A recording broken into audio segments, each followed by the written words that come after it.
Bueno, en probabilidad yo voy a tener dos tipos de experimentos. Están los experimentos deterministas, que son aquellos experimentos en los que yo puedo predecir y conocer con anticipación qué es lo que va a suceder.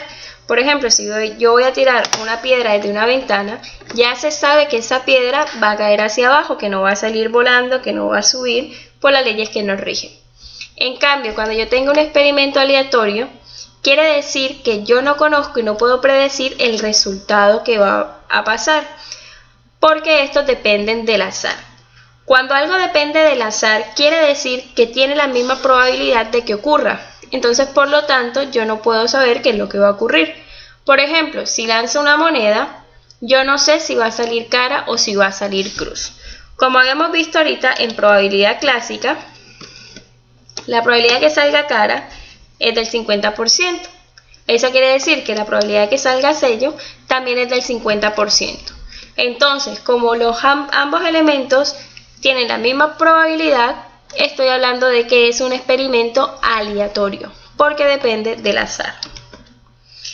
Para entender mejor los ejercicios de probabilidad es necesario ir conociendo sus conceptos. El primer concepto que vamos a ver es el espacio muestral. El espacio muestral quiere decir el conjunto de los posibles resultados que yo voy a recibir en un experimento aleatorio. Por ejemplo, ¿cuál sería el espacio muestral de que yo lance una moneda? Serían los posibles resultados que surjan a partir de ese lanzamiento. Entonces yo ya sé que cuando yo tiro una moneda me puede salir cara o me puede salir cruz, no me puede salir más nada. Por lo tanto, ese sería el espacio muestral de ese experimento. Si mi experimento sería lanzar un dado, ¿cuál sería mi espacio muestral? Los posibles resultados de lanzar ese dado, es decir, 1, 2, 3, 4, 5 y 6. Porque son los únicos valores que me van a salir al lanzar ese dado.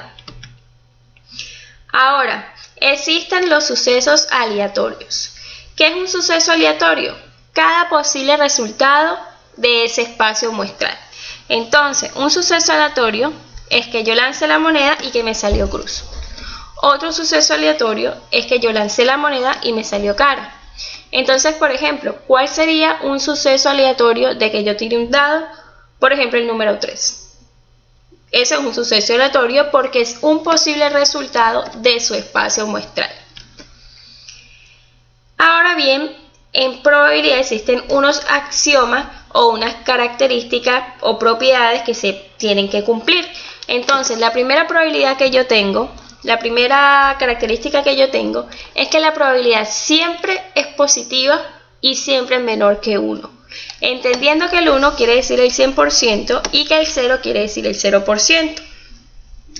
Entonces, si yo tengo que una probabilidad es del 1, quiere decir que estoy 100% seguro y por eso se llama probabilidad de un suceso seguro.